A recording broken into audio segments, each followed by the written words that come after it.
Moonlight cuts a thin white scar across black water. Two bodies drift in the shallows, arms slack, eyes open. A doctor with marks like claws at his throat. A king in a drenched coat with a pocket watch that refuses to agree with the night. Far from the lake, in a studio of painted backdrops and powdery light, a photograph already exists that never should have been taken. The fuse is lit long before the bodies go cold. His name is Ludwig II of Bavaria. History markets him as the mad king who built the fairy tale Disneyland Copid. Pretty towers on pretty postcards. The truth is sharper. He built a kingdom of darkness to shelter a forbidden heart. Ministers pried it open with a pen, a diagnosis, and the kind of courage that only arrives when others will do the dying. Look first at the photograph. Lucerne, 1881. The camera sits patient on its tripod. A young Hungarian actor, Joseph Kainz, lounges in an ornate chair, one leg angled like a stage pose. Beside him stands a man in a tailored coat with the air of a court portrait. The man is the King of Bavaria. He stands while the actor sits. Protocol turns to powder in an instant, no caption needed. The angle of bodies says everything censors fear. The king does not gaze at the lens, he looks at the boy. Copies reach Munich like contraband. Civil servants lift spectacles. Lips press thin, pages rustle. Their world runs on ceremony, and ceremony has rules that keep thrones intact. A king never stands while a commoner sits, unless the commoner is not a commoner, unless the throne is a prop someone forgot to remove. This isn't where the thread begins. Munich, 1863. Ludwig is 18, tall, luminous, raised on operas and saints. He meets a prince with a name like a parade. Paul von Thurn on taxis, and the air tilts. Letters rustle behind curtains. Sweetness turns to ash on every page. You are the sun in my darkness. I am consecrated to you, body and soul. Servants whisper to the wrong listeners. His mother clears the room the way a storm clears a garden. Paul leaves Bavaria at night. The young prince learns the lesson of his life. Love comes with locks and footmen. The day refuses him. The day watches. The day judges. His hours drift toward the horizon. Late meetings, later dinners. By winter, sunlight no longer sees him. The mask that pleases ministers sleeps in a velvet box until light returns. In hours when respectable people sleep, he finds a way to breathe. His father dies. The crown falls heavy. The kingdom wants heirs and quiet budgets and a king who kneels at morning prayers. Ludwig signs documents and does not change. He announces an engagement to Princess Sophie, that dazzling sister of Empress Elizabeth. Invitations scatter across Europe like snow, then a postponement, another one, a private conversation, tears that do not change the sentence. You deserve a husband who can love you completely. That man does not exist for you. The wedding evaporates, leaving fine paper and long silence. Electric joy enters through the stables. Richard Hornig, a groom with a face that invites sculpture, becomes equerry, then confidant, then shadow. Properties change hands, salaries swell. Diaries speak in code for future thieves. Beloved of my soul, prayer and hunger duel on facing pages until the paper frays. I am damned, he writes, and the ink dries faster than the promise to resist. Stone begins to grow from mountain. Neuschwanstein climbs into clouds not as a fortress but as a stage. Secret doors slide. Passages snake behind walls so footsteps can vanish on command. The throne room glitters with mosaics and saints and an empty platform where a seat should be. He never intended to rule from this space. He intended to disappear inside it. A timetable of a shadow kingdom locks into place. Breakfast at midnight, lunch at 3 in the morning, dinner at sunrise. Actors step from theater doors into waiting carriages long after encores end. They enter palaces like dreams. Musicians set bows and flutes where no audience sits, doors close. The cast settles in. Night begins. At Linderhof, a cave blooms. Pickaxes carve the Venus grotto into the hillside, and Germany builds a private power station so colored light can obey a single man's mood. Red for heat, blue for sorrow, green for envy that lives in mirrors. The underground lake is warmed like a bath. A golden shell drifts across ripples made by hidden machines. Musicians hide behind stones and make the cave sing.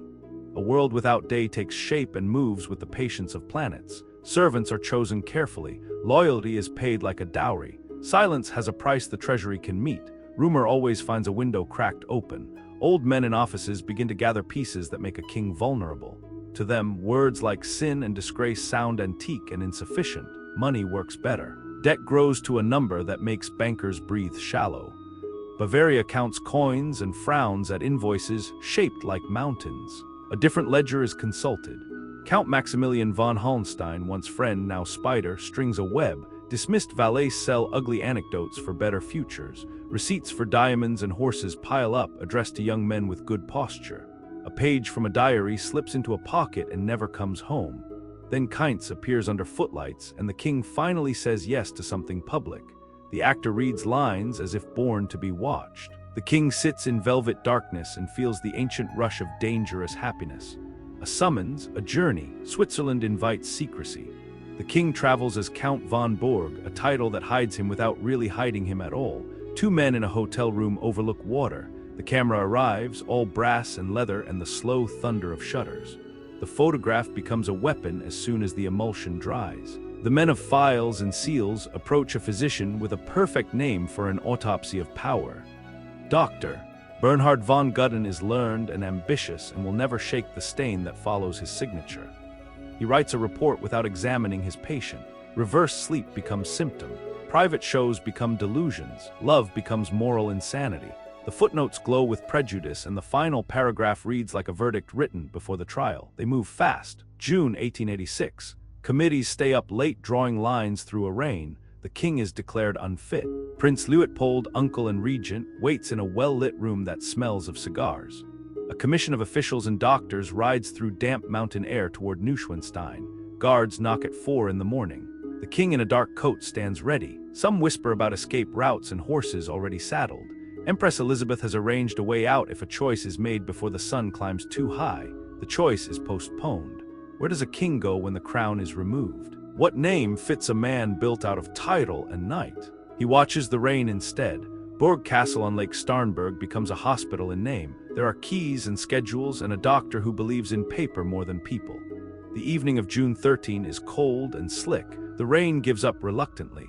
Ludwig asks for a walk, a small thing granted because vanity convinces Gudden that no harm can come from a promenade with a broken man.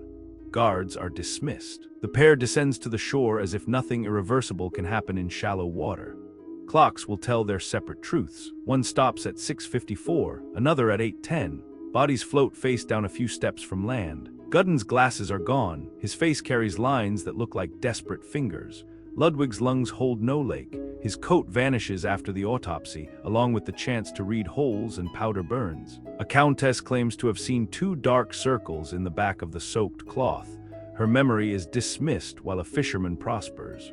Jakob Little is the one who finds the dead. His land expands within weeks. He becomes mayor. He never testifies in open halls.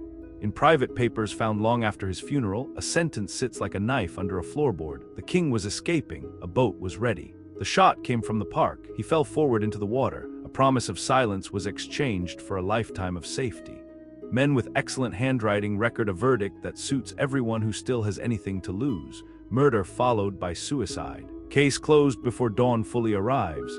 Files go dark. Decades pass.